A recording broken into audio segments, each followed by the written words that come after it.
our countrymen.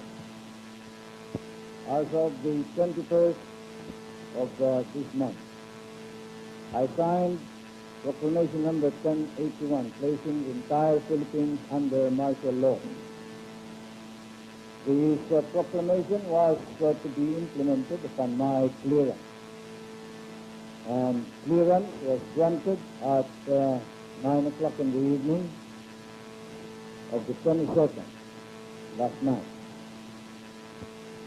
I have proclaimed martial law in accordance with the powers vested in the President by the Constitution of the Philippines.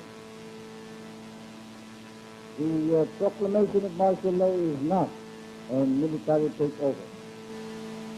I, as your duly elected President of the Republic, use this power which may be implemented by the military authority, but still is a power embedded in the Constitution to protect the Republic of the Philippines and our democracy.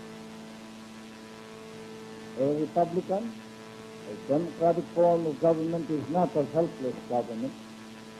When it is imperiled by the danger of a violent overthrow, an insurrection, or a rebellion, it has inherent and built-in powers wisely provided for under the Constitution. Such a danger confronts the Republic of the Philippines.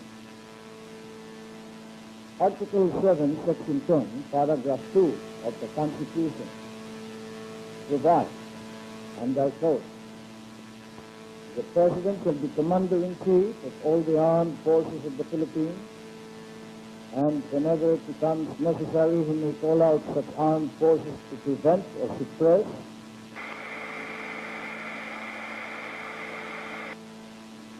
of which only 6 were recovered from the area. This rocket can pierce steel 18 inches thick and the bricks reinforced concrete of 36 inches thickness, as well as 4 sandbags put together. Also captured by our government troops in this Palanan landing were 2 Browning automatic rifles, which were originally looted by defector Victor Corpus from the arsenal of the Philippine Military Academy. 5 Garand, the M1 rifles, 1 telephone switchboard, 7 telephone sets, some magazines for rifles, and many revealing subversive documents. This landing of military armaments and equipment in Palanan, Isabela, indicated, 1, that the claim of the New People's Army that they are well funded, plenty of money, has basis in fact. 2, that they now have sources of funds and equipment not only from inside the Philippines but also from outside our country.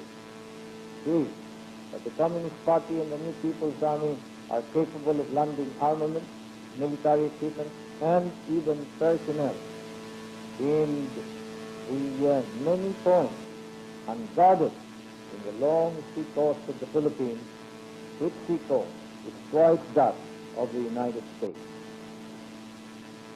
The defense establishment has admitted that there have been attempts to infiltrate the military organizations as well as the office of the Secretary of National Defense. There have been various incidents and attempts to sabotage not only the operations of the armed forces of the Philippines, but the operations of the national government. It has been reported that the communication system of the Philippine Constabulary is being utilized by the subversives. The subversives have organized urban partisans in the greater Manila area, and they have been and still are very active. They have succeeded in some of their objectives. The violent disorder in Mindanao and Sulu has to date resulted in the killing of over 1,000 civilians and about 2,000 armed Muslims and Christians, not to mention the more than 500,000 of injured, displaced, and homeless persons, as well as the great number of casualties among our government troops. At the same time, the economy of Mindanao and Sulu is almost completely paralyzed. I assure you that I am utilizing this power for the proclamation of martial law vested in me by the Constitution for one purpose alone, and that is to save the Republic and reform our society. I wish to emphasize these two objectives.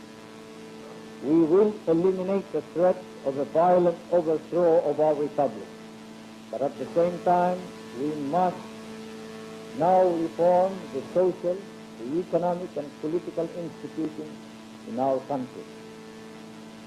The plan, the orders for reform and removal of the iniquities of that society, the clean-up of government, of its corrupt and sterile elements, the liquidation of the criminal syndicates, the systematic development of our economy, the general program for a new and better Philippines will be explained to you. But we must start out with the elimination of anarchy and the maintenance of peace and order. I have had to use this constitutional power in order that we may not completely lose the civil rights and freedom which we cherish. I assure you that this is not a precipitate decision, that I have weighed all the factors. If there were any other solution at our disposal, and which could solve this problem, we would utilize such a solution, and I would choose it. But there is none. I've used the other two alternatives of first calling out the troops to quell the rebellion, and I have suspended the privilege of the writ of habeas corpus. But the rebellion has not been stopped. I repeat, it worsened.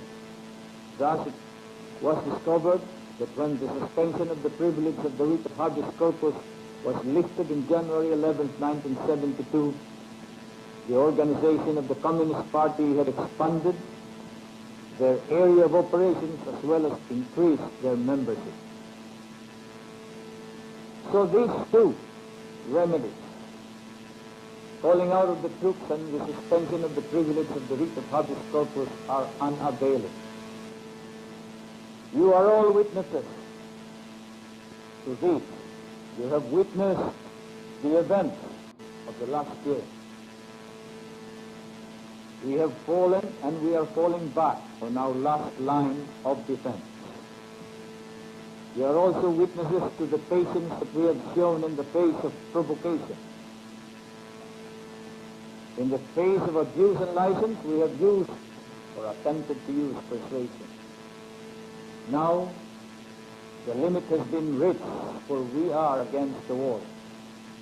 We must now defend the Republic of the Philippines with this stronger power granted by the Constitution. To those guilty of treason, insurrection, rebellion, it may pose a grave danger. But to the ordinary citizenry, to almost all of you, whose primary concern is merely to be left alone, to pursue your lawful activities, this is the guarantee of that freedom that is safe. All that I do and we in government must do is for the Republic and for you.